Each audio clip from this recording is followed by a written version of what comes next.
And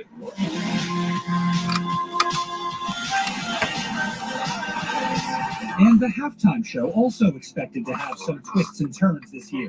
The Weeknd teasing ahead to his big performance Sunday night, releasing this clip showing him caught in a downpour of pigskin. The singer recently revealing his show will be influenced by past performances from icons including Prince, Michael Jackson, Beyonce, and his favorite, Diana Ross's 1996 show, featuring an exit by helicopter. The Super Bowl experience is a huge outdoor event, one of the biggest draws of Super Bowl week. It's still happening this year, but different. It's scaled down. Fans are controlled and limited in their arrival times, and they have to wear face coverings at all times, but there still is a festive atmosphere in Tampa.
Good morning, Tracy.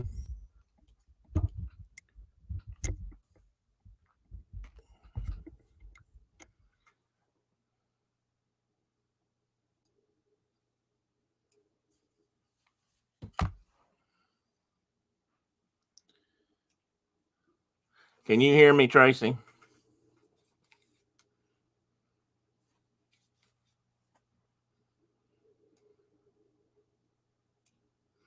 Hey, Corky. Good to see you. You are so hard to keep up with. I need to find a hook to hang you on.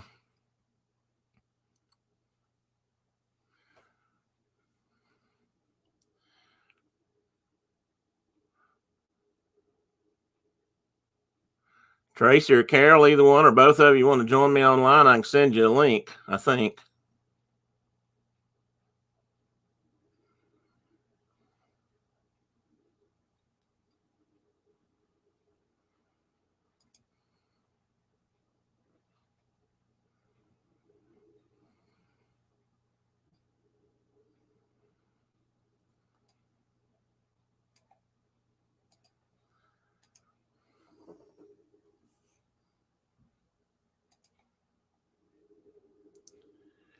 Let me see if I can figure out a way to do this.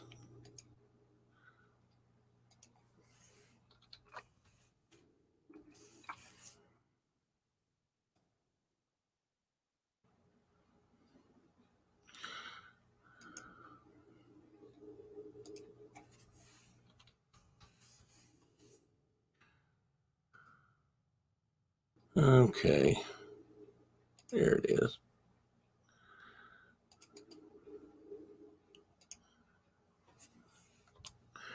Tracy, I sent you a link if you want to get on.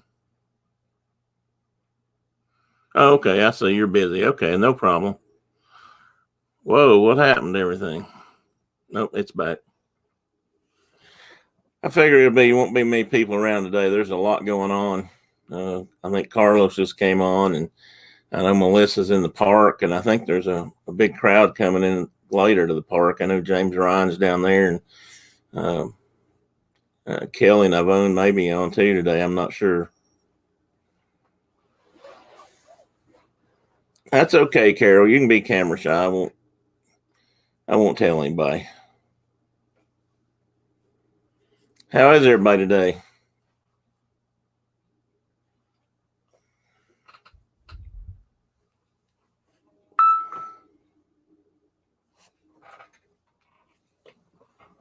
Amen.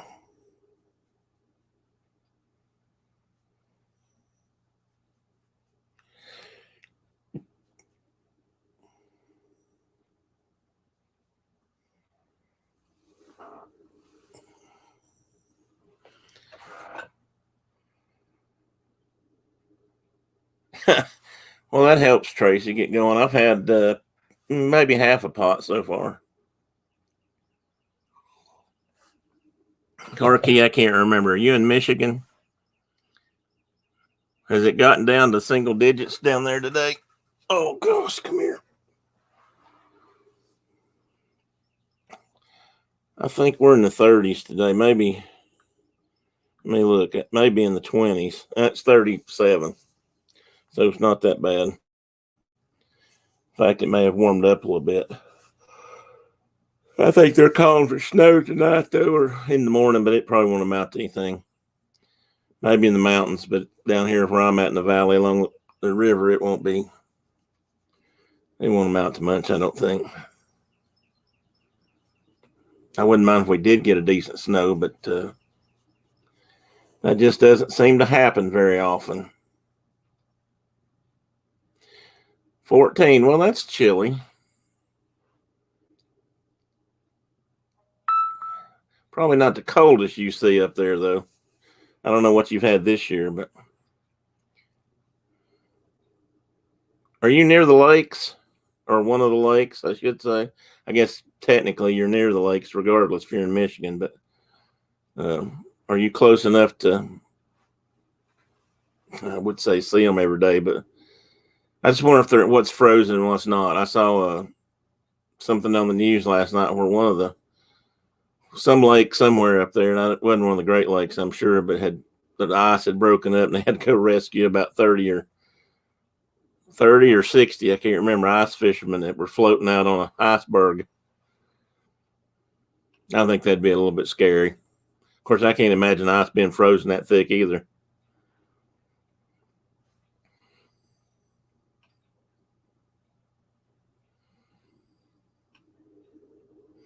Oh, well, we don't want that, Tracy. I could send her an axe or something. If you keep wanting my wife to break my legs, maybe I could send Billy a scimitar or a good sharp axe, just to help her along her way in case you don't get everything done.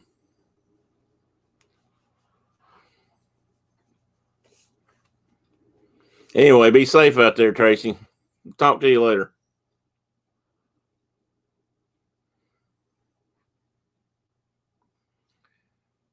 So, Karki, are you in the UP or the LP?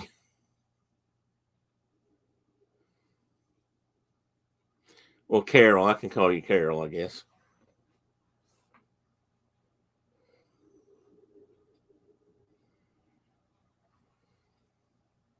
Yeah, I wasn't sure if you guys were getting that big Arctic blast that was supposed to be coming down through across parts of the country or not up there.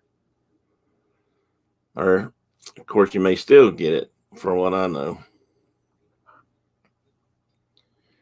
I spent 3 or 4 days in Michigan many years ago, kind of by accident. We were traveling to the Boundary Waters to go canoeing. And just as we started to cross the Mackinac Bridge, the transmission in the truck went out. Fortunately, we weren't on the bridge, so we were able to peel off onto the exit and pull off into the town there, and found a dealer in Sheboygan, I believe, and they were able to fix our transmission after a couple of days. And that's most of my experience around that part of the world. We checked out. We were all history buffs, as it turns out, so we checked out the old Mackinac Bridge or the forts, and camped on the lake there on Lake Huron. I believe. Okay, Car Key, that's cool. If you need to go or do something else, that's fine. I understand. Like I said, I don't fear there'll be many people around today. I think everybody's kind of busy. Like I said, there's a whole bunch of people online today.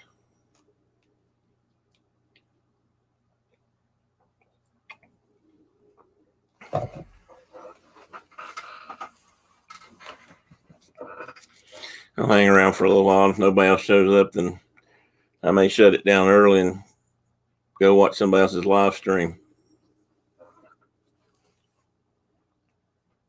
Hey, Mike Wheeler. Good to see you. Yeah, Tracy said he just got his notification, so I'm thinking they didn't go out early. I don't even know if I got one. I'd have to look. Let me see.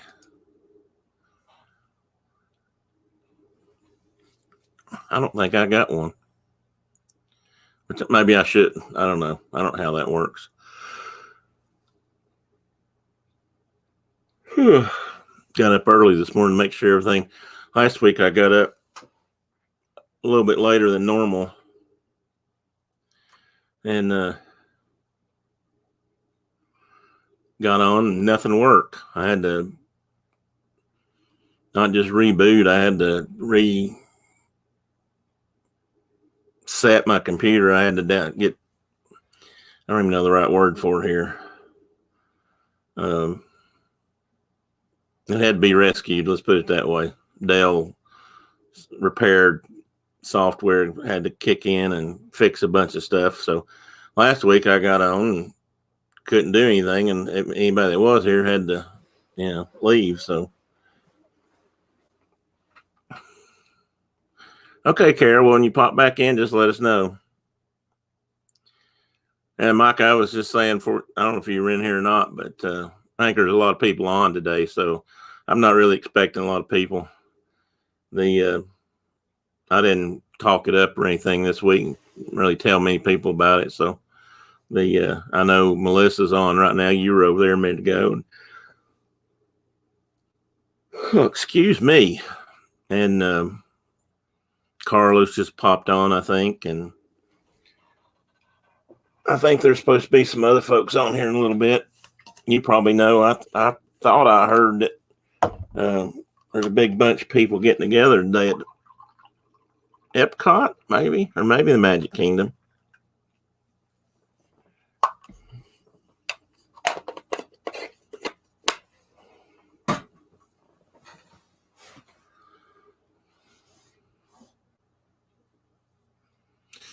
Tracy might have already booked, Mike. I'm not sure if he's still in here or not. He was.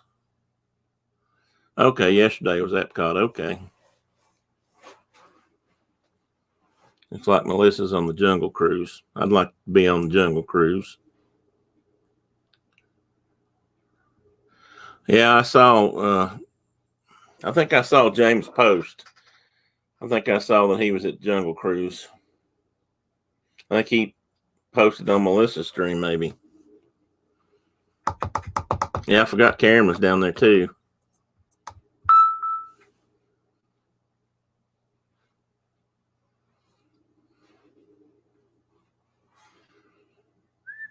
You got anything planned today, Mike?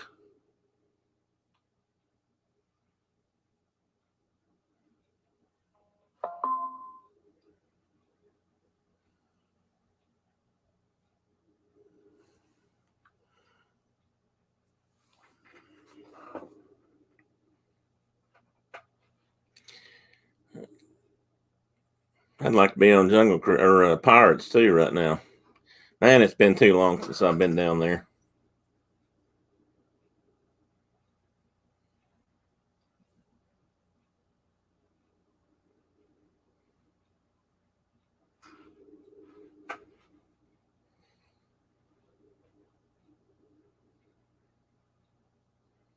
Oh, yeah. I said I got to spend a few days in Michigan one time. We were going to the Boundary Waters to go canoeing.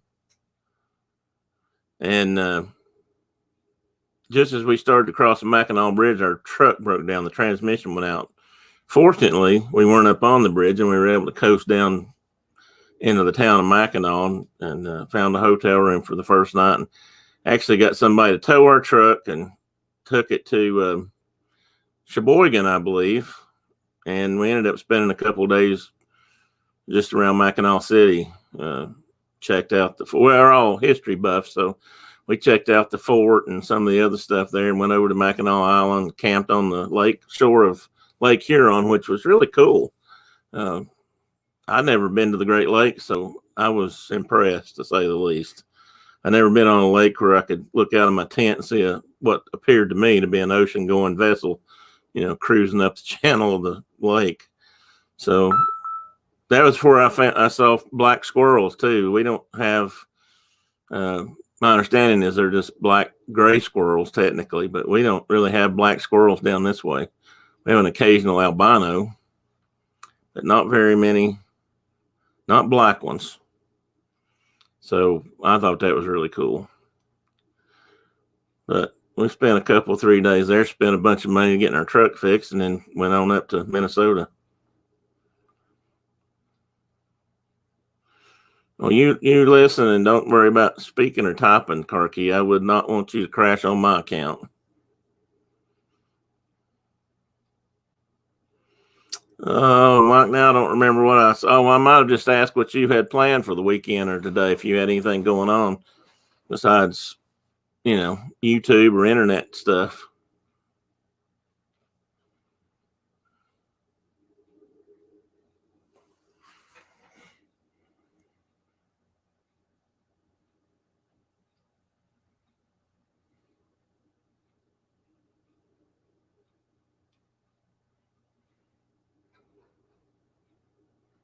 Hey, Tina McNeil. Good to see you. I'm doing pretty good. It's early in the day, so I'm not hurting too bad, and I feel pretty good. And, I'm online drinking plenty of coffee and, talking to good friends. So couldn't get much better than that, could it? Well, it might here in a minute. I may, hey, Tina Marie. Good to see you too. I guess Mike's sharing this out, and I appreciate that, Mike. I should have done that, I guess. I was trying not to, I don't know. I put it out, and I wasn't sure if notifications went out, and I guess I was feeling self-conscious about inviting people to come to my own stream, so maybe I shouldn't be that way. So thanks, Mike. Thanks, everybody who's made it. So what's on your agenda today, Tina? Or either Tina, for that matter. We got hashtag both the Tinas.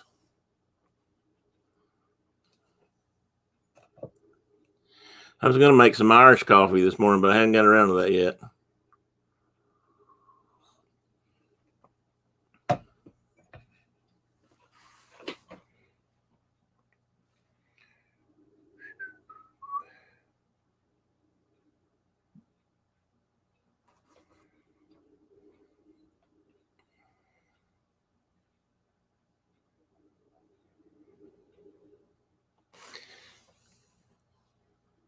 Okay, Tina, I've missed, or Tina and McNeil, I missed something there. How am I going to tell you guys apart? Okay, Sweet Cheeks or Tina, how about that?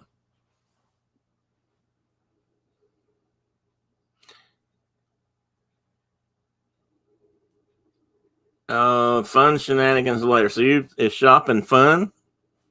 Because my wife absolutely hates it. Yeah, I just about have to beat her to go to the store. I do believe she'd stay in the house. This COVID thing's probably worked out good for her. She doesn't have to go anywhere, and she can tell me she by God's not supposed to go anywhere, which for the most part's for the best.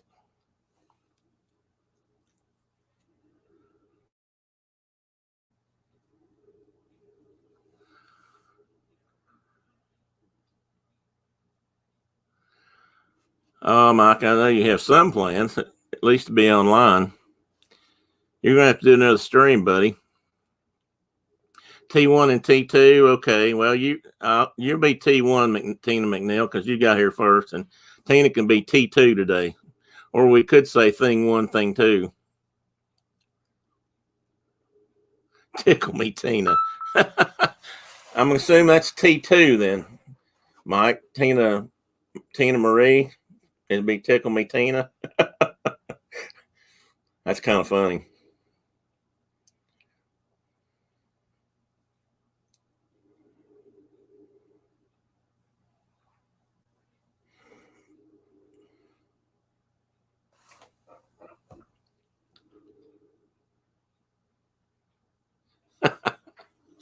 I called her Sweet Cheeks a while ago, Mike. She didn't respond.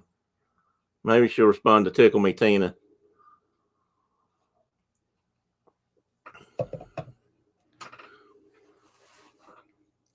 So I know Karki's driving, so she can't really answer. Either one of the Tinas have snow. You guys are fairly close together. I know you refer to each other's neighbors, but I don't know how far apart you are. I can tell Triple P he's a neighbor, but he lives 180 miles from here. So, but he's in the same state, so I guess that counts.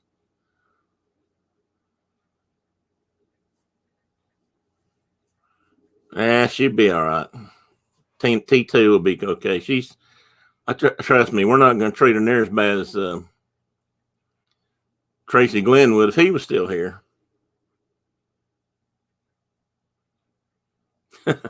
Well, Mike, you've never lived out of the state of Florida, have you?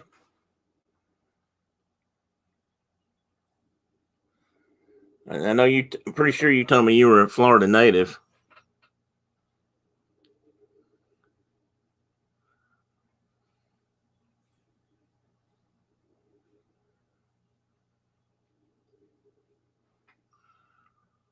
I lived down there. I lived over in Daytona Beach, Mike, and back in I'm going to tell more about my age. Back in the 70s, in 75 and 76, I was in Daytona Beach. I was going to school. Hey, there's Karki. Anyway, I was going to school in Daytona Beach for a while, and it was funny because being from up here, and back then we actually had winters. We actually went down so I was there for Thanksgiving. It was more or less the first Thanksgiving I was ever away from my main family. And my roommates and I went swimming in the pool at the apartments we lived in. And we thought that was really funny, cool. I mean, we'd never gone swimming in Thanksgiving. All the pools closed in Tennessee at Labor Day. So we were down there swimming. And even though everybody else thought it was cool, we thought it was great.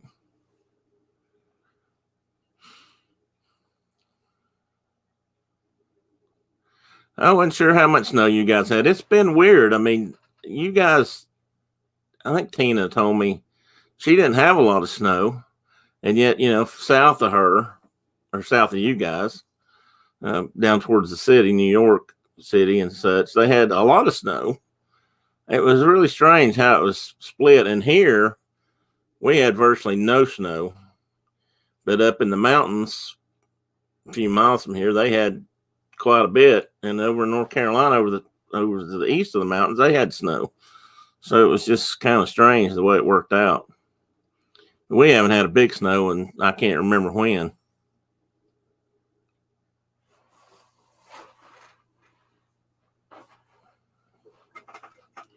What do you mean it caught up, Tina? T2, excuse me. The snow or the temperatures? I gotta go ahead and answer while I ramble. I had my light set a while ago and the lighting was perfect. It looked white. Now it'll look yellow again. I got to figure out why my camera's doing that. It must be adjusting for the light somehow. I need to find the lighting pro. Mike, what does it look like to you, Mike?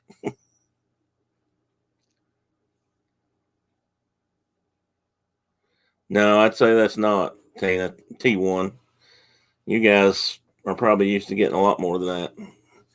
And I know people probably think I'm crazy, but growing up, we used to get a lot of snow in the winter, or a lot more snow in the winter. We didn't have snow all year or all winter like you guys probably have sometimes, but Yeah, we had some big snows. I remember when we were maybe juniors in high school. Yeah, pretty sure it wasn't senior year. So somewhere around about 73 ish or so, we had a um, we had a blizzard. It got down to sub-zero temperatures for almost a month. Everybody missed a bunch of school. We had to go to school in the summer. In fact, Saturdays and in the summer to make up for it, we missed so much school that year.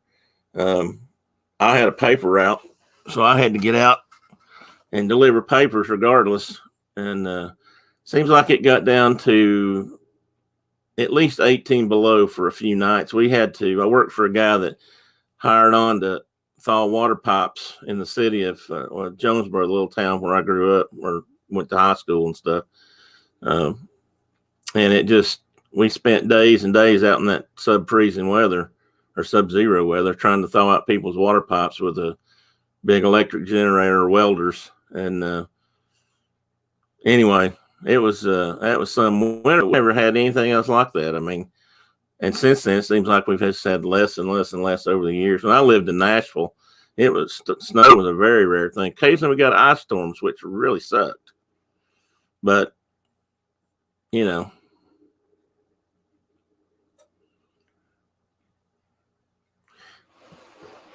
yeah, T1, I heard that too. In fact, we're supposed to get a little bit Sunday or Monday, which I'm sure down here won't amount to anything. That's right, Mike. It's that blame groundhog's fault. Funny story a while ago. I was listening to the not local news, but the national news, and they did the weather. And the weatherman said his son had asked him, why Punxsutawney Phil, why would we listen to a groundhog about predicting the weather? Weatherman said he had to figure out an answer for that.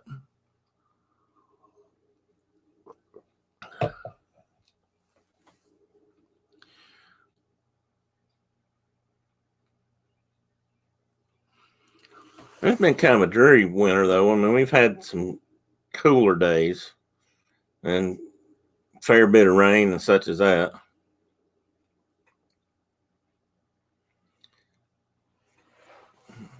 T1, I suspect that's the best idea.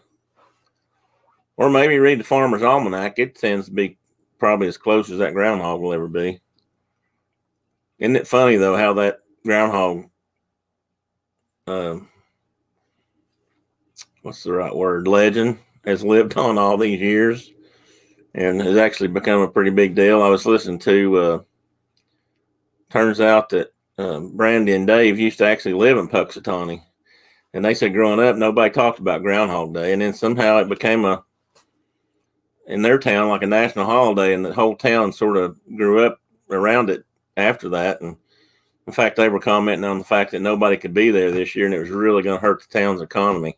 A lot of places depend on that week or so there around Groundhog Day to make their annual living. As long as you're inside. You know, he might have been, Mike, because they're at zombie camp, and that's over by Punxsutawney. So he could very well have been over there shining a light down on that groundhog to see if he can mess him up.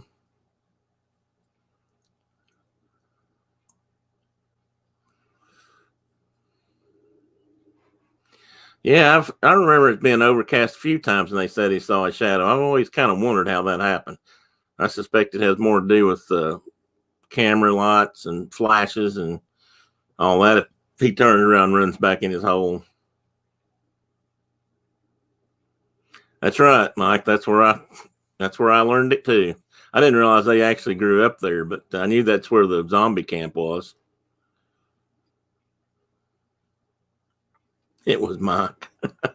Can't blame Mike for everything now, just because he's in Florida.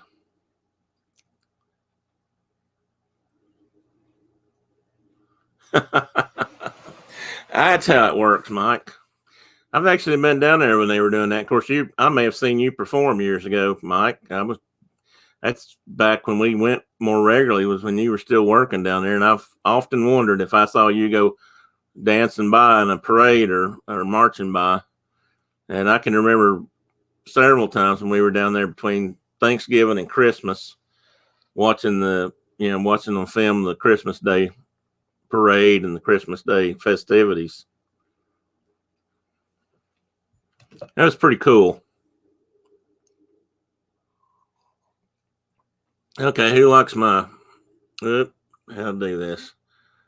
My Epcot cup. I don't know which year this came out, but that's the old Epcot logo and everything. And I found that cup when we were moving offices where I was working before I retired, and this cup was just in there and it was going to get tossed out, so I confiscated it. I wanted that cup. I remember this logo and the colors and all that from when we first started going to Epcot.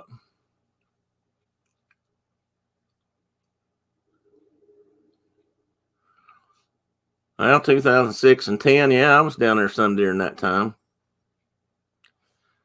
That very well could have been. I was there in 09, I know. In fact, I think we were there in 09 for Christmas. We used to try to go down somewhere between Thanksgiving and Christmas, and then we went down actually and spent Christmas down there a couple of years.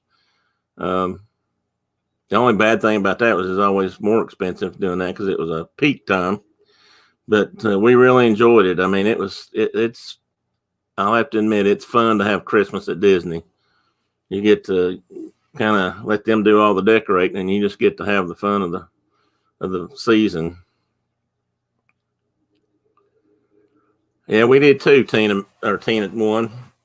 Hey, Dean, welcome. Good morning, buddy. All right, sleepyhead, wake up, get some coffee in you, and let's get going. I don't know if you even drink coffee, though. Do you drink coffee? I know you drink juice a lot.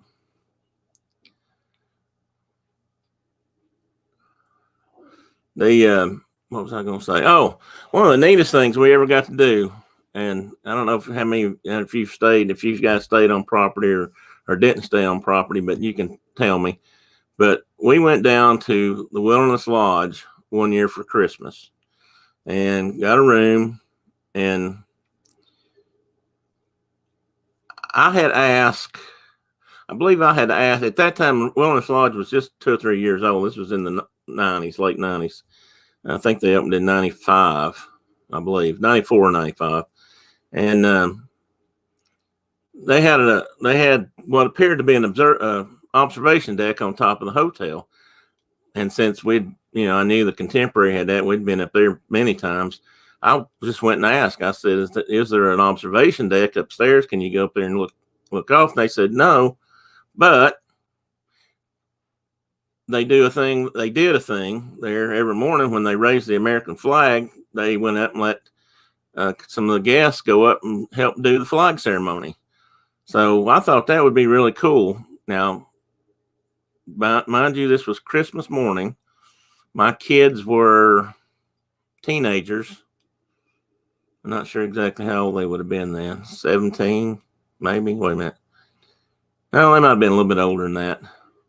No, it'd been in that neighborhood. One would have been younger, 12 to 17. And they said, if you want to help do that, said, we've got an opening tomorrow, which was Christmas morning. And said, you guys can meet us at this location and we'll take you upstairs, or we'll take you up to the top of the roof and you can help raise the American flag.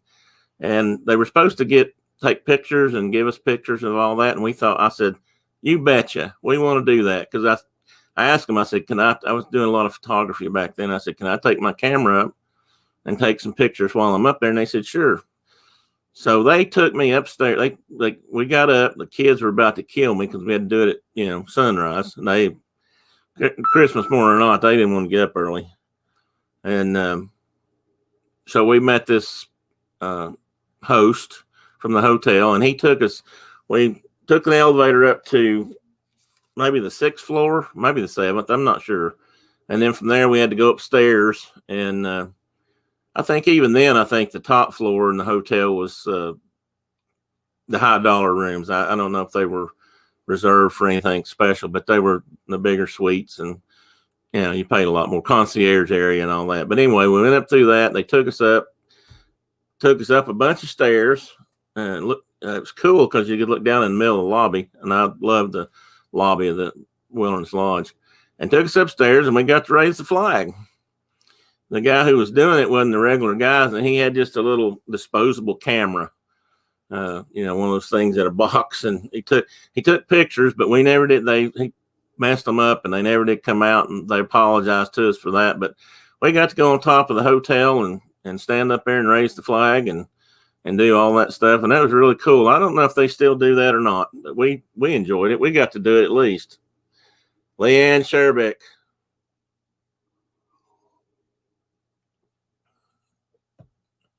Oh, you're at the vet. Well, bless your heart.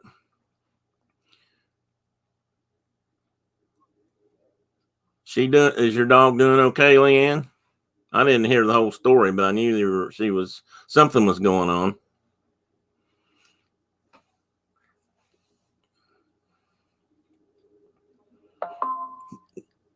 Does your dog hide when she knows she's going to the vet?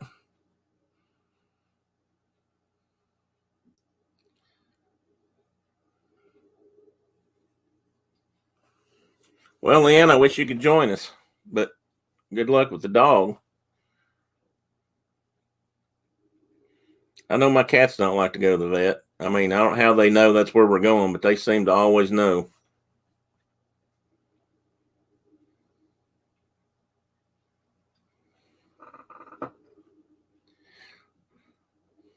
Mr. Turkey Legster, what have you got planned for today? Anything? Anything special?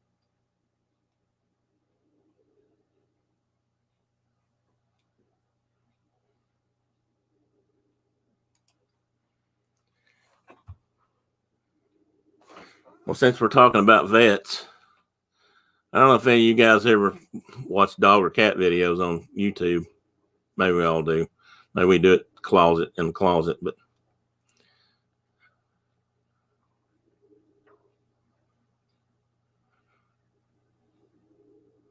well, I hope they got it all in. That'd be rough. I'm sure she doesn't understand. Is she a old or young dog? Just housework, Dean. Well, that's one thing about being crippled. You don't have to worry about that right now. I've been told that once I'm back on my feet, Katie bar the door, hell's a coming. She's already named a whole list of things that I don't have to do once I'm back on my feet. Which is a good reason not to get back on my feet anytime soon, if you know what I mean. And don't tell her.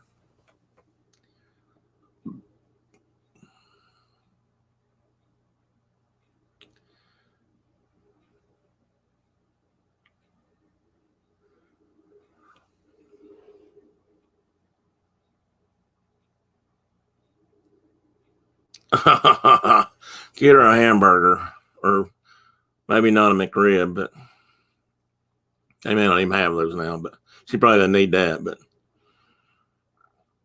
I don't know, what do they call them? Puppuccinos, are they a thing up there? I don't know if they do them at McDonald's, but Starbucks will.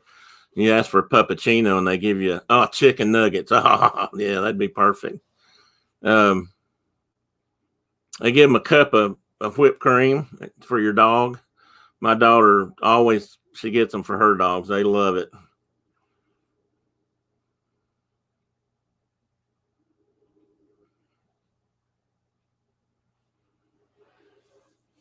Well, you guys are probably being better to your dogs today than I am. Maybe my cats, they not quite the same as dogs, but now chicken nuggets. I got two that would really enjoy some chicken nuggets, and one especially. He is very food motivated and food driven. He's not the big guy that was up here in my lap a while ago, but I think he left, so I don't know where he's at. But my daughter has an Oreo too, Mike. I meant to tell you that the other day when you showed a picture of your Oreo. Her Oreo's a Japanese Chin that she adopted. And then she has a standard poodle.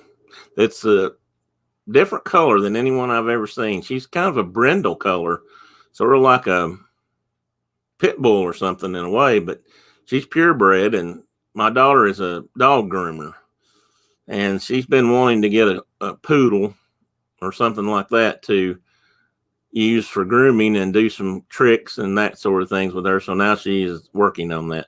Hey, AJ, Amy, how you doing today? Glad to see you.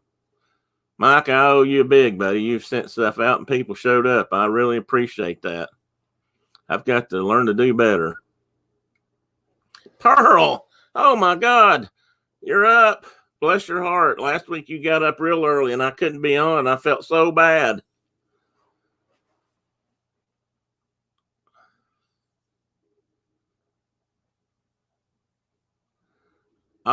I wondered about that. I figured it was something like that going on, Mike. When she adopted her Chin, she wanted to change the name just to Rio, but the dog had been named Oreo for so long, he just responded to that a lot better, so she just stuck with it.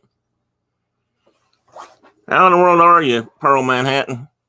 So good to see you in here. And I do appreciate you getting up so early just to say hi or to be on the show.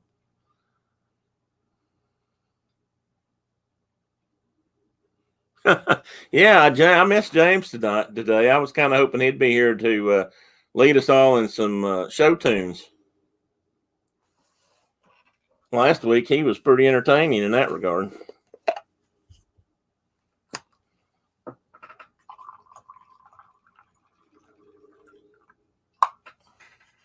I was going to make some Irish coffee. I'd better keep a little bit of that so I can do that.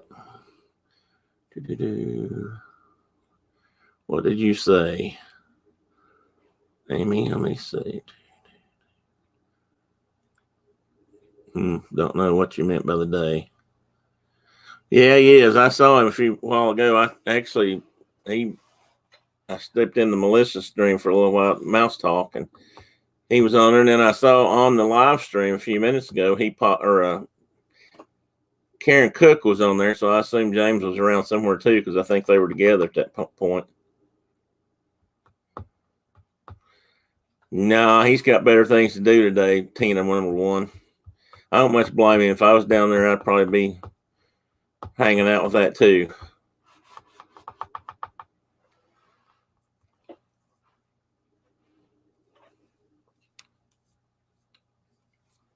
So I know where Pearl's at, and I know it's been a while. How long's it been since anybody else in the room has been to Disney? Recently or a long time ago? For me, it's been a few years. I'm ashamed to say it. I went regularly 2 or 3 times a year for almost 20 years or so, and then we had to sort of take a hiatus and hadn't been back down there in several years now. And my wife and I are both ready to go, but I can't walk, so we're putting it off until I get a little bit more mobile. Probably still have to have a scooter to get around for a whole day, but I'm really anxious to go. Last time we were there, her knees were giving her a lot of trouble, but she's had both of them replaced now. So kind of like Karen Cook, I need to see how hers are doing. But I think Brenda she kind of rehabbed hers a little bit faster, and hers, she's been very happy ever since she got hers done. Yeah, Mike, that's more recent than I've been, but I get it. If I had gone 10 years ago, I would have never thought I'd miss another year, but I have. Oh, great, Tina won. That's good. That's good, Dean. I'm glad to hear that. Yeah, I tell you what, ever since I've had back issues, maybe 20 years ago, it might not have been so bad. I could spend a fair bit of time walking. I mean, we used to go down and wear a pedometer or something, and it wasn't unusual to walk 5 to 10 miles a day, easy, if you spend a lot of time, especially if you were at Epcot. And there was a couple of times when we had to get a scooter just because of either her knees bothering her or my back bothering me. But at least I could walk back then. I just had to take breaks. But I think if I go back anytime soon, I'll probably have to have a scooter just to give myself a break. But I'd just be glad when I get back on both feet and can motivate around that much. Oh, is that right, Tina McNeil? That's interesting because I'm pretty sure that's what we used to do. All right, Pearl, knock it off. I know it's called being old, but I wasn't ready.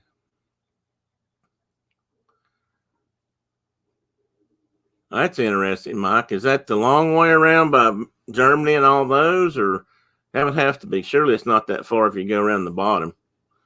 Although it could be, it's a lot farther than it looks. I mean, it's deceiving when you can look across the lake and see something. It's how far away it is often deceiving. So, if anybody else here, did you guys stay on property or off property, or do you have a preference? I know it's gotten so expensive that I know it's harder to stay on property, but we always really, really love staying on property. I mean, it was just such a, to wear a phrase out or use one that gets worn out, it was magical. The first time we ever did that, we were hooked. We stayed at first time we ever went and took the girls was in 1992, and we stayed at the Caribbean Beach, and just were awed. I mean, I had wanted to go and stay there for years and stay at a hotel. Actually, I always figured I'd stay at the campground just because we used to like to camp and whatnot. And, oh, that's cool, T1. In 1993, I got laid off. If I hadn't, I would have probably been in the DVC back then, which would have been a lot more affordable, I think. Probably by now, I would have had enough points to really do something with it. But getting laid off kind of threw a wrench in that monkey works. Yeah, that's a good point, Tina, too. That's my favorite exercise, too. I just haven't been able to do it lately. I'm sure we did too, actually. The only problem with that is what weight I lose down there, I usually gain back by eating. I tell you what, when they first started the dining plans, and you could, it was a little bit more open. I think that maybe it is now. I'm not sure, but I know they've changed it over the years. But back then it was, and you could for your dinner meal, you could really eat fine if you wanted to. And I had some of the best meals down there, free, that I've ever had anywhere. I had a really great steak one time at Chef de France, and I don't know where all else we've eaten. We ate at a lot of places. Maybe California Grill was special, but we have eaten there. But it was just, man, it was so good. We've stayed in the cabins, Dean, either once or twice. I'm not sure. We've camped in a tent. We've camped in a camper. And we've stayed in the cabins. And honestly, everybody complains because it's far away and remote. It's not close to stuff. But we loved it. I mean, it's such a different atmosphere.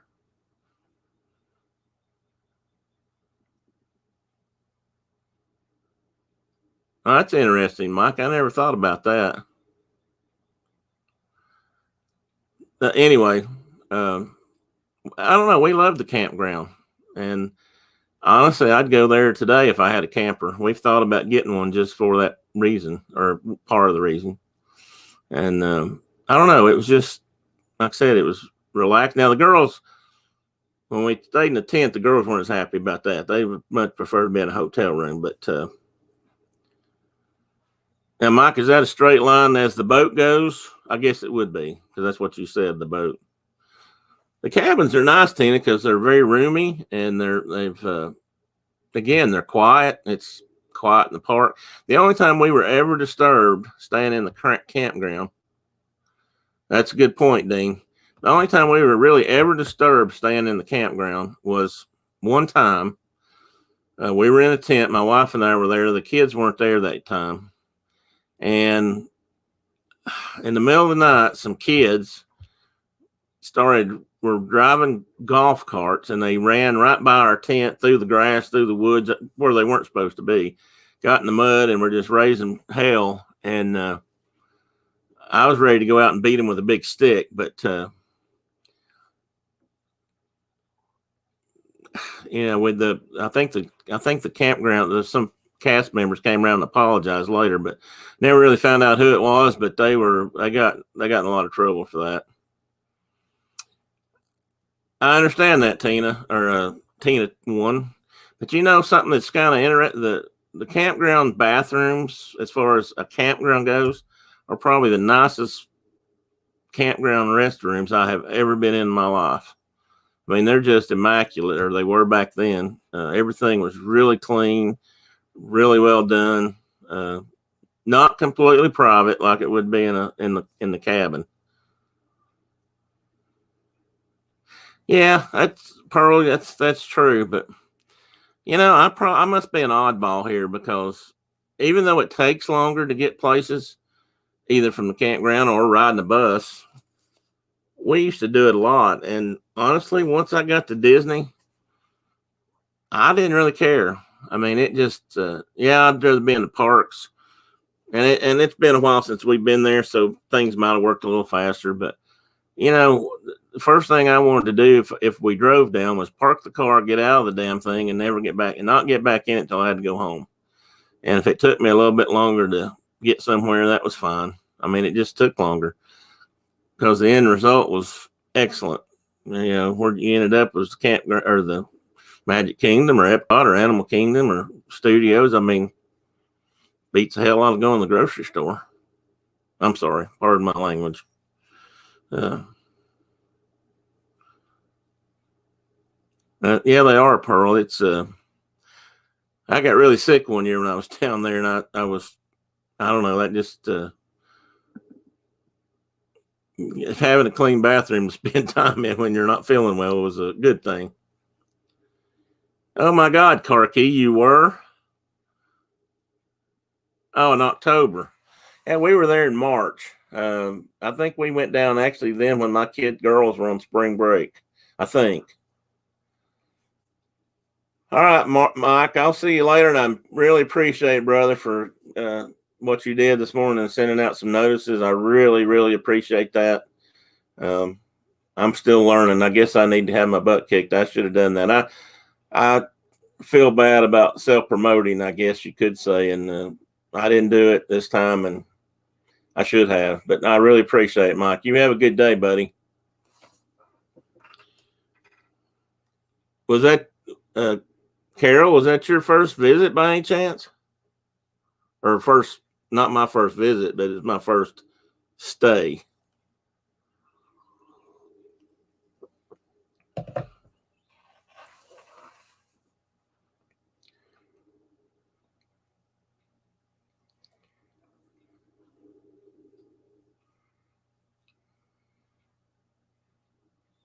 Gotta love Mike. He jumped right in there this morning and helped promote me, if you will, and got, let people know I was here. First day, second visit. Well, that was our first day. I've been going to, again, I'm going to tell my age, but the very first time I went to Disney World, I was in an airplane and flew over the park, took some pictures out the window. Yeah, I need to do that, Pearl. Anyway, I've got a picture somewhere here of the park when I guess they were still building. Well, they were still building parts of it. The park was open, but I had never been on the ground. And then I believe it was the next summer. So 70, I think it was 73, actually. Maybe it's the same year. We all drove down. I was staying with some friends at Fernandina Beach, which is north of Jacksonville. So it was a pretty good drive to Disney World. But we went and spent the day, and that was my first visit. We had ticket books. It was all, e-ticket rides and all that stuff, which, Lord, I wish I'd had the money to buy an extra book and just put it away somewhere now. I wish I had one so bad. That was my first visit. Now, I lived down there for a couple of years, so we went back. All right, Pearl, let's knock it off. You're starting to get rude now. I was high school heading to college, trade school, whatever you want to call it. Well, why'd you take it off, Pearl? There's nothing wrong with that. It's a big difference, Amy. I mean, if you're off property, there's some really nice hotels there, and I know a lot of people stay off property now because of the cost. But I don't know. It's just if you can stay on property, it's special. And back then, it was a lot cheaper. Even probably considering inflation, it still seemed like it was a lot cheaper. We used to get some discounts because we belonged to Magic Kingdom Club and 2 or 3 different things they called it over the years. But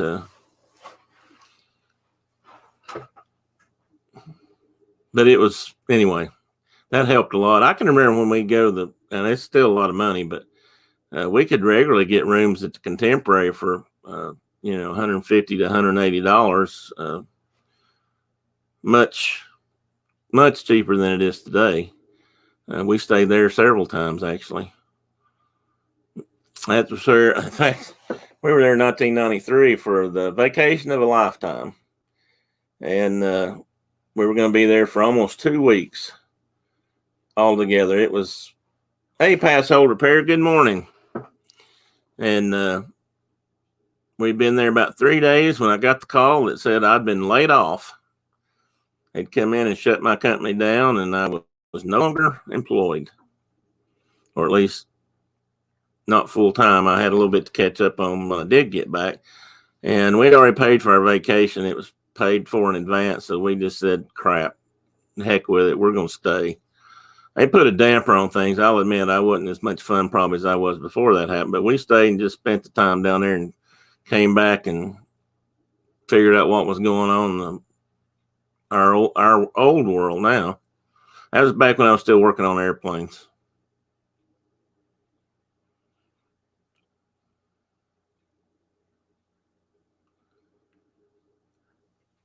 Pearl, there used to be, that's a good point. We used to stop at the Welcome Center in Ocala, I think it is, or Gainesville.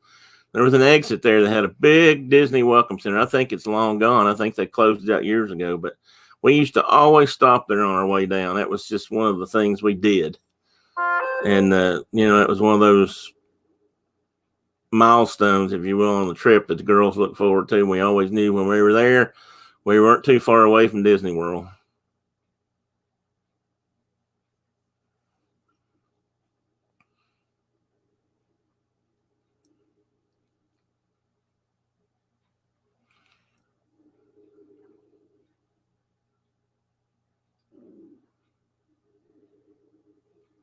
Yeah, that's true, Amy. It was, those were the days. Oh, to have them back.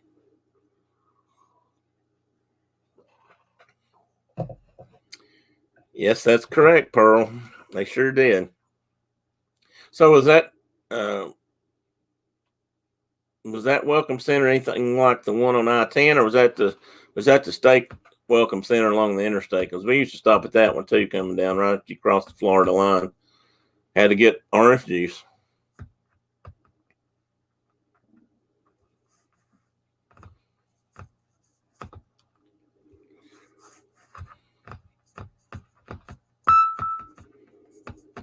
See, Pearl, you're still spring chicken.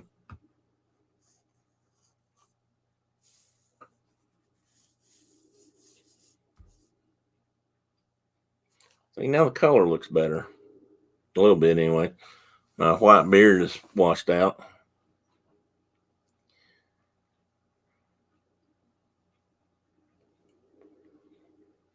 Anyway, we got to get back. We're planning on going back sometime this year, but I don't know when. I think we're still going to wait a while. And maps brochures, Pearl. I used to get a handful of all the Disney World brochures that were current for that year or that time we were visiting, and I'd make my wife drive for a while, and I'd sit and read the brochures in the car. But that's the kind of nerd I am.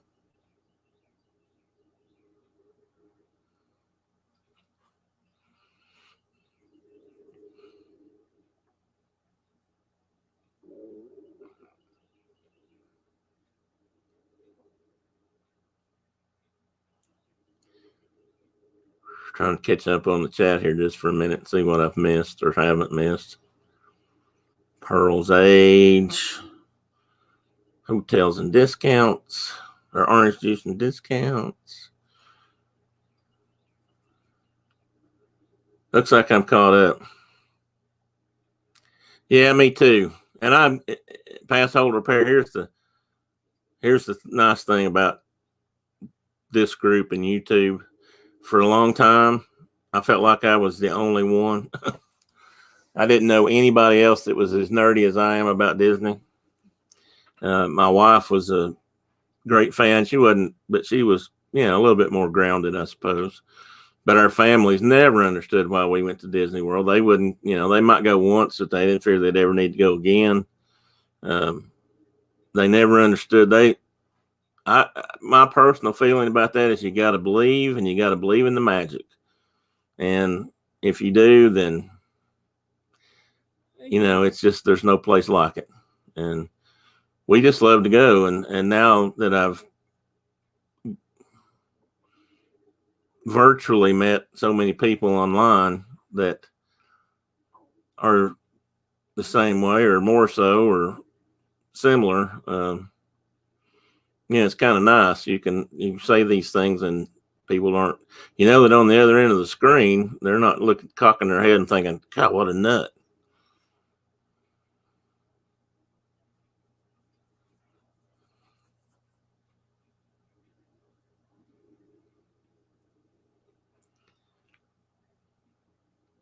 Something else we used to do, I used to do, is I don't know, you guys, I don't know if they still make these or not, but Birnbaum's guidebooks back then were the official guidebook of Disney World, and I used to buy one every year. I'd buy a new one every year and check up on everything that might have changed or see if everything was the same. And I've got a whole part of a shelf on my bookshelf that's taken up by most of those. And I've actually thought about going back and getting the ones I missed at the used bookstore because they've got a lot of them. But you got it, Pearl. You're on. But no cheating now, you hear? No special lithium dioxide batteries or, nothing like that. No racing slicks, just straight up stock scooters.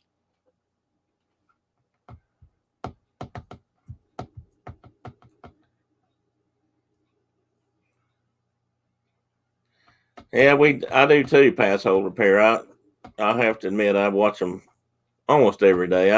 I don't catch up as much as I should, but I do. I'm always looking for somebody on, and I don't even know who the first person I was. A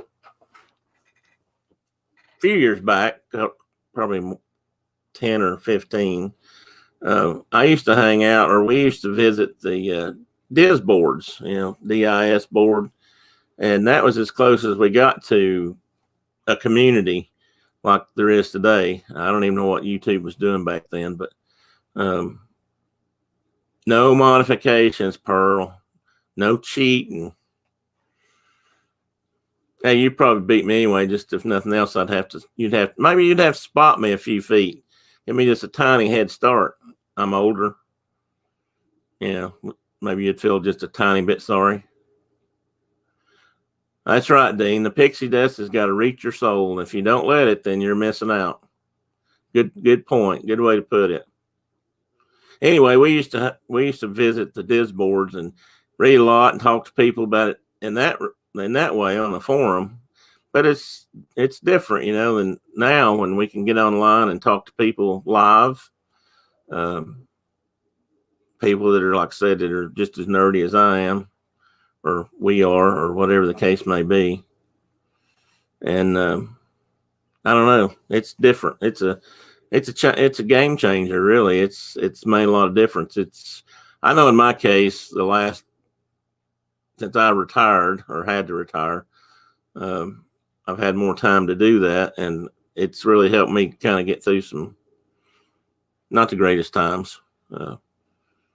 But we're surviving. And then this past 6 or 7 months when I've been unable to walk and move around, it's helped a ton because once I was able to get back to my computer, I started doing this and meeting more people and just generally enjoying life a whole lot more. So it's going to get better, and I will be back.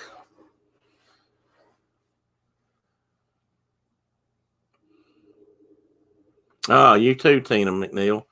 That was kind of, I guess it's still there. I don't know, but I learned a lot about things that I didn't know about.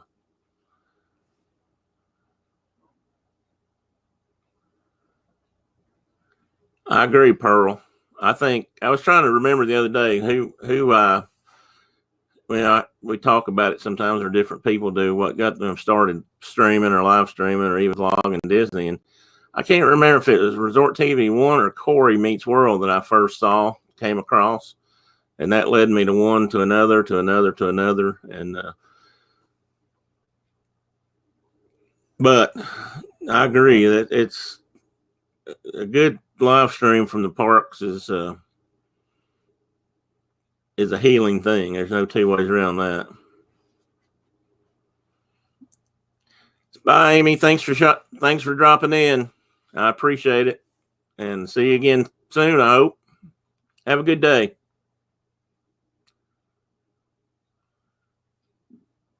Oh, do they? Like a live show on YouTube?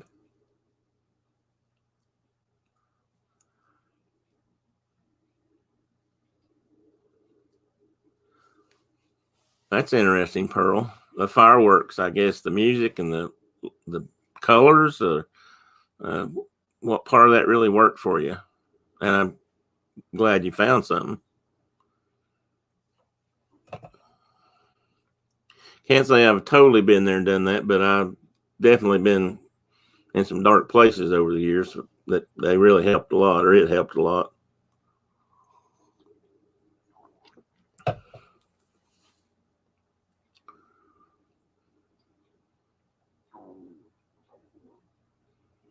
I think if nothing else, what I've learned this past year and a half or so by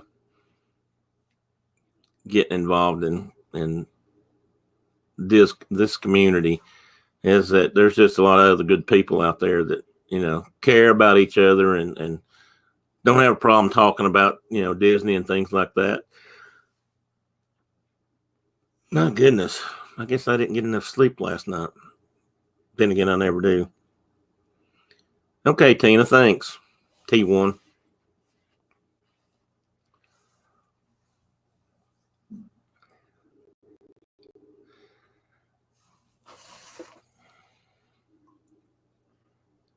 We'll stay just a little bit longer. Now that people are here, I hate to shut down, but I know some of you may be wanting to go to have other things to do, or you may be wanting to go see some other people live. I know like I said, there's a lot of people on today.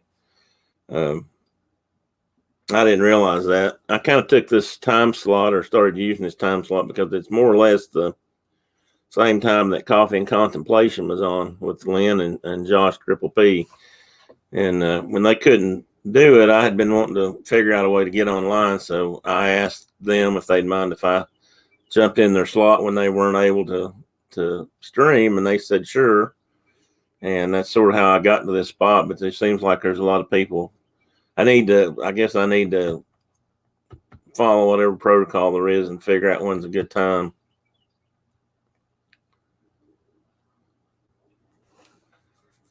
I agree, Car Key. That's pretty much the same reason I got started getting more and more involved.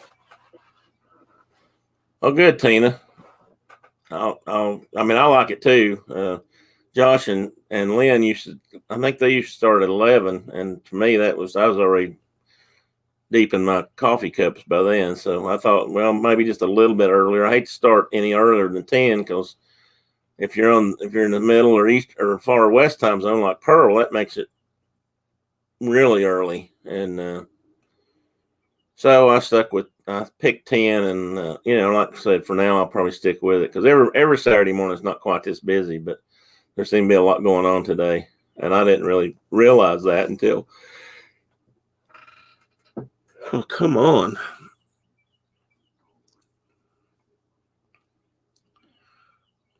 But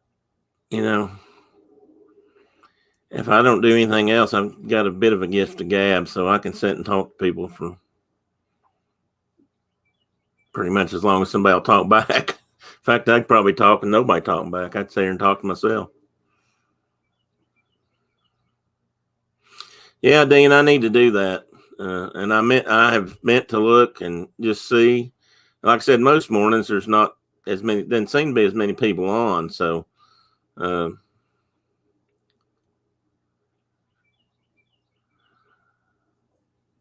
that's good to know, Carol. Like I said, to me, it's a good time, and I'm going to try to stick with it for as long as I'm doing the show. And I don't know yet if Coffee and Contemplation is going to come back, or if they're going to want to, maybe go every other weekend like they talked about. And if they do that, I'll probably go the weekends they're not on. I wasn't trying to steal their spot. I asked them before I did it, and it was just an opportunity for me to kind of jump in here and give it a try. I got hooked the first time I was on with Lynn, and so, I'm just, well, that's true. T1 Tina, the T1 Tina, T2 Tina.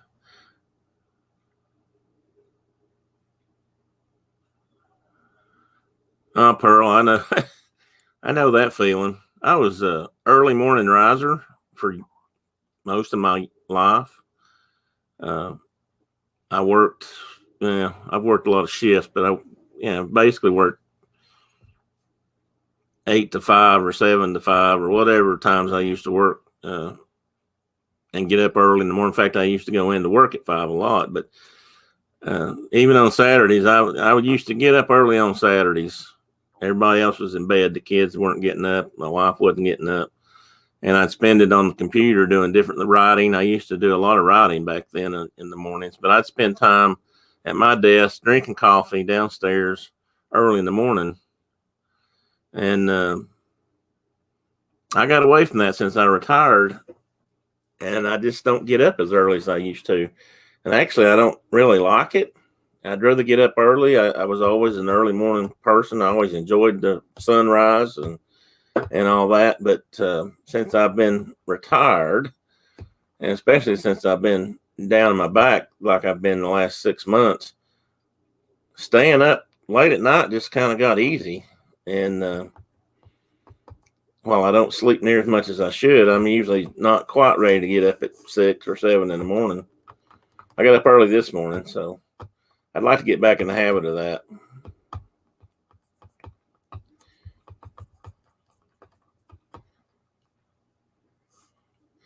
Yeah, me too, T1 Tina. I was like that in fact, I was like that even as a kid. My mother, bless her heart, God rest her soul, she used to make me lay down on the bed. I used to get up early on weekends, or maybe even during the week. Maybe this was after I started school, but I used to get up early on Saturday mornings or Sunday, and she'd want me to go back to bed or make me get in bed with her and lay still because she wasn't ready to get up, and I was ready to get up. And that was, I guess I've just been that way most of my life. And that was when I was 5, 6, 7 years old. So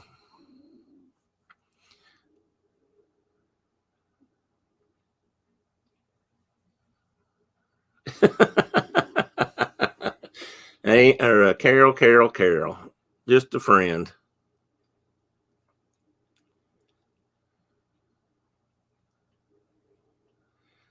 Shoot, some morning I wake up early, Tina, some mornings, but it's not unusual for me to lay back down and snooze till anywhere from 9:30 to noon, just depending on how much I've slept. I also haven't slept as well in the last few months because it's not been very comfortable. But well, I'm out of center. But yeah,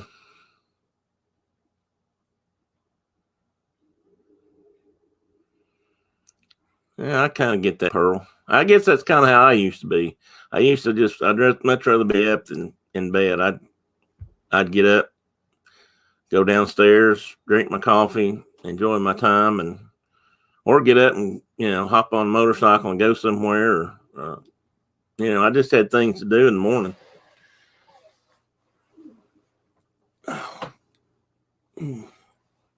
Oh, sorry there. A little bit of pain in my left leg.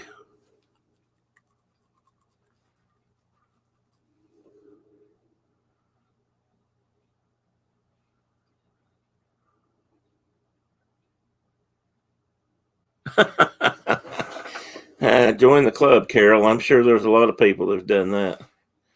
Most of I guess all the people that I used to work with, the ones I've talked to since I've been retired, well, since COVID hit, they're all working from home. And I've had many of them tell me that, that's kind of how they work from the kitchen table.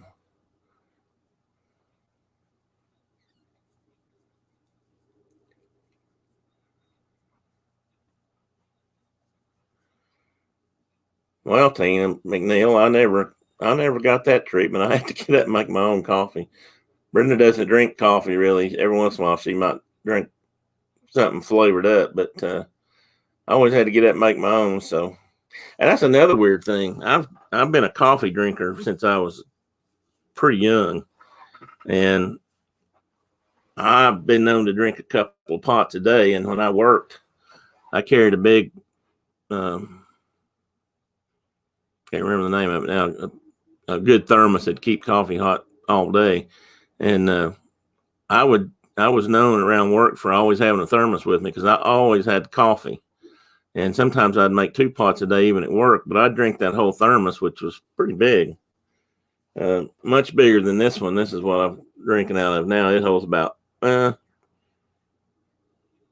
8 cups or so, normal cups.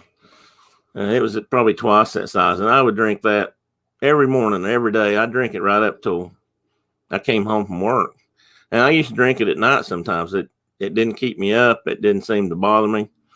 And after I retired, I quit drinking coffee for a while. I just didn't want to get up and fix it, I guess. So, I've gotten back to drinking coffee in the last few months, and I really like it. I missed it. I guess I really missed it.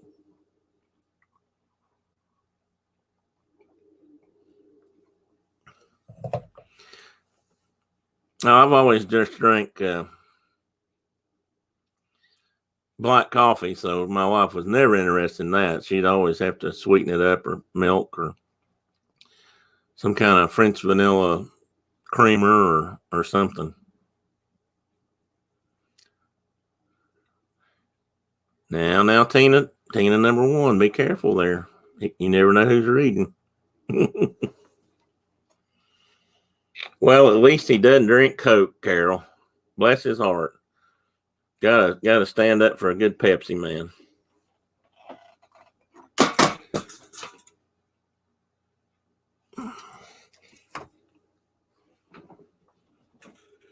That's my drink of choice too. If I'm drinking that sort of thing, my wife drinks Coke.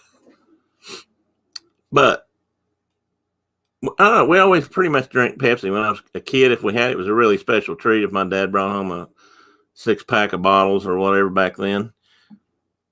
But I took an interim job between going to aircraft school and actually getting my first aircraft job, working for the Coca-Cola company. And once I was through with them, I didn't ever want to drink another Coca-Cola the rest of my life. So I avoid it whenever possible. That is my only complaint about going to Disney World. That's, if you want a soft drink, it's going to be Coke or a Coke product.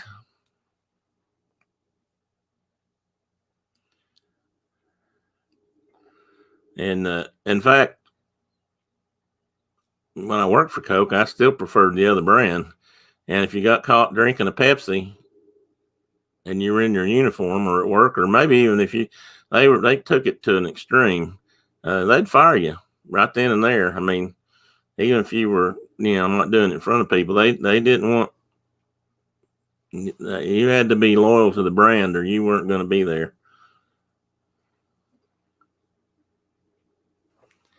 Well, true, Pearl, I grew up that way, and you grew up in the South, I think. So you know how it is. We used to call everything a Coke. I don't know, a grape Coke, a orange Coke, 7-Up Coke. I mean, everything was just a Coke back then, and we didn't really call things pops or sodas until I got older. Oh, really, Pearl? That's interesting. I grew up near Johnson City, Tennessee. That's where root beer or not root beer. That's where Mountain Dew came from. That was where it was invented. And if you've ever heard of it,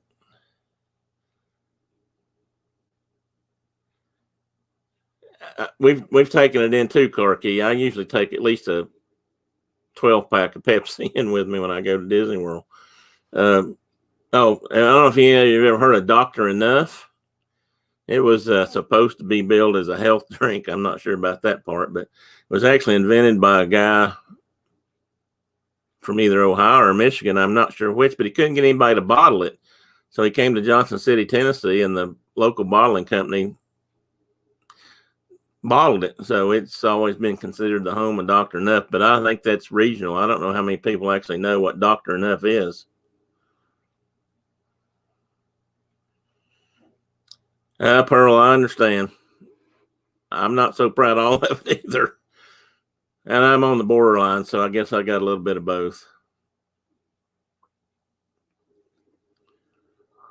But,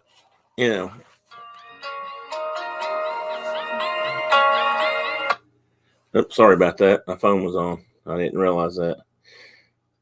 Yeah, look up Dr. Enough. It was, like I said, it was supposed to be some sort of a health food soft drink, or I'm not even sure it's carbonated, actually. It may not be. But it used to come in just small bottles, maybe 7-ounce bottles. I don't think they were 10-ounce. What I later came to call pony bottles when I came to drinking beer. But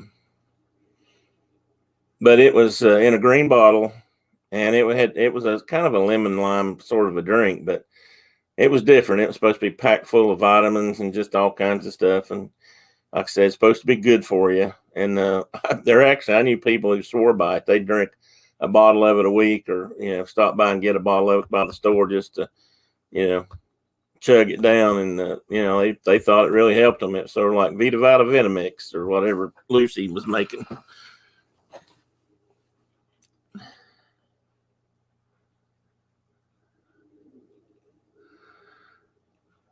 So Tina One McNeil, you don't call it pop? You're not in the pop part of the country? Might be nice to know. Yeah, that's right. MGD ponies.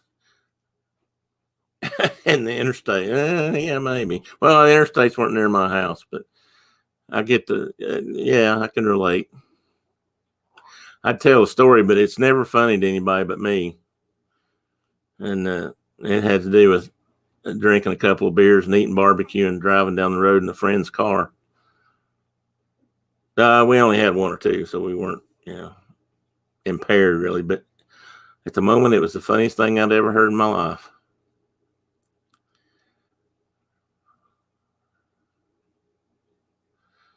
Oh, I don't remember ever saying that, Carol. Huh. I mean, I know what Verner's is. I know Verner's ginger ale at least.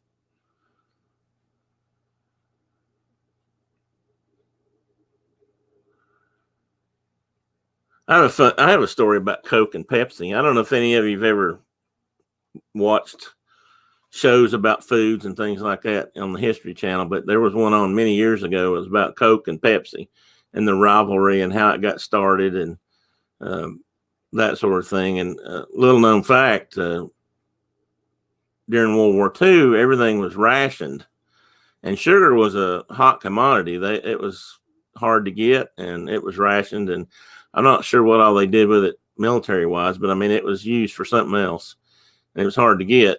And Coke saw it coming apparently, and they went out and virtually bought all the sugar they could find. I mean, they stockpiled it, and in turn shorted Pepsi. Pepsi couldn't buy sugar. They actually had a period during World War II when they nearly went under because Coke had bought up all the sugar, or as much as they could, and Pepsi had very little. Of course, there was sugar going to other places too, and they almost went out of business. And it was all done to get rid of Pepsi, I guess, and that was Coke's way of getting revenge, I suppose. I went into a store one day, not too far from here in Tennessee. I was on my motorcycle and we went to this little store. It sort of has a famous amongst motorcyclists because it's on some good roads and people stop there and for a break and get something to drink. And went in and asked the lady, and went back to the drink counter, and I was going to get a Pepsi and drink with my have a cold Pepsi with my buddy. He had a Coke, and I couldn't find any. So I went up and asked the lady at the counter. I said, "Do you not have Pepsi, or where's your Pepsi?" And she said, "Oh, we don't have Pepsi in this store." And I said, "What do you mean you don't have Pepsi in this store?" She said, "Well, it's a long story, but basically what it amounts to is back during the World War II, the guy that owns this store couldn't get Pepsi. Pepsi quit bringing it because, I now know now it's because they couldn't make it because they didn't have any sugar. And so he just quit bringing it. He wouldn't buy it anymore. He had Coke and nothing else because Coke he could get. Pepsi he could not get. So he just wrote it off and never had a Pepsi in that store ever since. To my knowledge, it doesn't have any today. Probably true, Carol, because, the Coke I remember early on was mostly in the small bottles, the 7-ounce bottles, or the little Cokes we used to call them. Okay, who left? I missed something.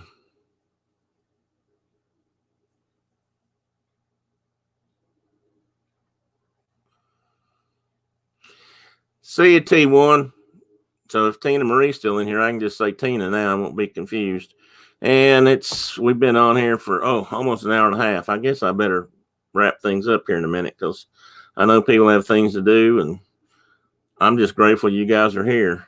I really appreciate everybody that showed up, and I just enjoy sitting here talking to people. I have a head full of what most people would say trivia or trivial knowledge, and every once in a while it's nice just to empty some of it out and talk about it.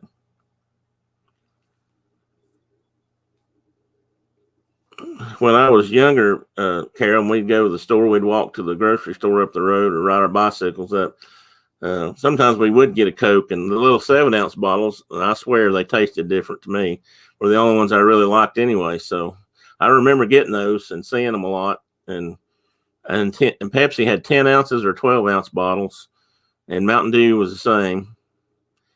And, that's usually what we had. I can also remember when Coke and Pepsi came out with 2 liters and 3 liters. Well, Pepsi had 3 liters. Coke had 3-liter bottles, and they were glass bottles. And you talk about heavy. When I was driving the Coke truck, we knew exactly how much every bottle weighed, how much was in a flat. And back then, the 3-liter bottles were in a 4-bottle flat or carton. And we knew exactly how much weight we'd pick up during the day.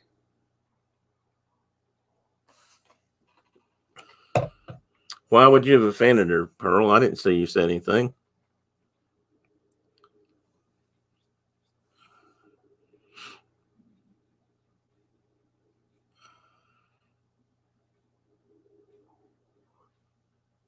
And Pearl, I get it. I grew up here. And I don't necessarily go down that path, but I get it. I'm an anomaly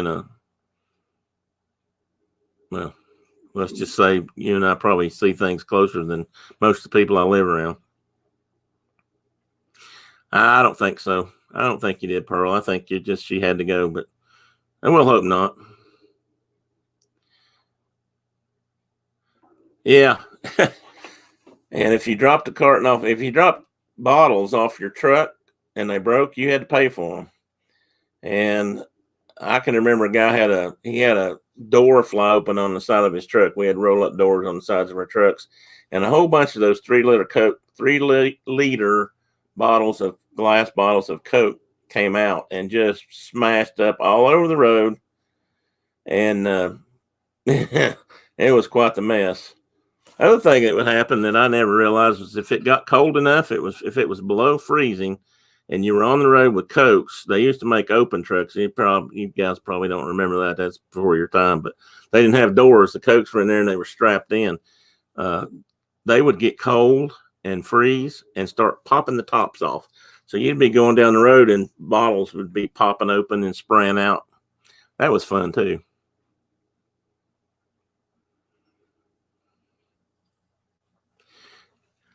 Yeah, Jeff and Andrew there, and well, I don't know if Melissa's still on, but Melissa and Walt were there, and there's going to be some other folks on. So I want to let everybody get a chance to go do what they want to do. And yeah, Carol, just for that point, back then, what we sold a lot of was the 2-liter glass bottles. I don't know why they made 2 liters and 3 liters. I don't think 3 liters lasted all that long, but 2 liters came in if you bought a flat of them, I think they had 8. I think there was 4. They actually had the cardboard cartons, and I had 4 and 4, I believe. And if I'm not mistaken, each one of those flats weighed 38 pounds. They had it all weighed out and calculated. So there were many a day when you could go back in and write it down, calculate, and you picked up 2 or 3 tons of Coke just in one day, setting up displays and things like that. It was hard. It was actually some of the hardest work I've ever done. And man, was I a lean, mean fighting machine back then. I lost a ton of weight, and I had calluses on my hands that were so thick. My wife said they didn't even feel like, my hands. They were so calloused up from lifting those crates and working a 2-wheel dolly. And boy, did I go in and out of some bad places. Yeah, they were 38 pounds for a case. And like I said, it added up quick if you had a few hundred of those to put in a store on a given day. And some days we would take out a truck and that's all it would be on it, because they would be running sales, and the stores like to do sales of those. And I don't know, it was like I said, it was actually quite a tough job. I lived in the country. I grew up in the country, small stores and little towns and wide spots in the road. And there were a couple of little grocery stores out in the middle of nowhere that I used to have to go deliver Cokes to and pick up the empty bottles, because back then everything was had a deposit on it. And you wouldn't believe some of the conditions that we found those bottles in. I don't even want to say it on here, but let's just say they weren't always the cleanest things you've ever seen. But it was, yes, they were, Pearl. They just looked like big giant Coke bottles. That's right. That's how they were shaped. And the 3 liters weren't. They were different, but the 2 liters and the 1 liter stuff, they looked just like big old giant Coke bottles. Okay, folks, I'm going to start winding down. I could sit here and talk all morning. I will not burden you with all that, and I will give everybody a chance to go do the things they want to do. I appreciate you showing up. I love each and every one of you for being here. I just really appreciate it. And like I said, I could stay on and talk all morning, but I know people have things to do, and I don't want to take up too much time. And I know there's other people online, like I said. I think there's going to be a bunch of people on in a group this afternoon, because I think Myers and the Mouse, now that they're in Florida, and James and Karen are down there. I think that a whole bunch of them are going to get together and stream together this afternoon or do something. It may not be on, but I thought it was. I don't think we ever got to do that, Pearl. That would have been fun when I was a kid. That would have been quite interesting. I was kind of fascinated by the whole thing even when I was older and working there. Just the way those bottles run through those machines and get topped off and capped. It just amazes. It still amazes me, actually. I can't, I see it do that I've seen TV shows and commercials about how they do that stuff and bottle them up, and it's blows me away. I still don't know how they do it. You're very welcome, Carol, and thanks to everybody that's here. And we'll sign off here. And like I said, I appreciate everybody for showing up. I really appreciate the company. I'll be here again next week if nobody else is there. If, like I said, till Lynn and Josh decide if they want to do a Saturday morning coffee show, I'm gonna keep doing one. So I'll be here. So please come back again next week if you've got time or want to, and we'll find something else to talk about besides Coke and Pepsi wars and that sort of thing. But I do appreciate hanging out with all you guys. I really enjoy it, and like I said, it gives me a way to relieve some pressure up here, get some of that trivia out of my brain, and share it amongst the the masses. And they may not really want it, but who knows? Maybe I'll say something one day that you really did want to know. And if that's the case, then that's good. It's always good to share with somebody else. I like to learn things from other people, and maybe somebody can learn something from my experiences. So if that's the case, then that's a good deal and a good day. So we'll shut this down. And like I said, I appreciate everybody. Thanks a lot for being here, and we'll see you all again next week. Goodbye.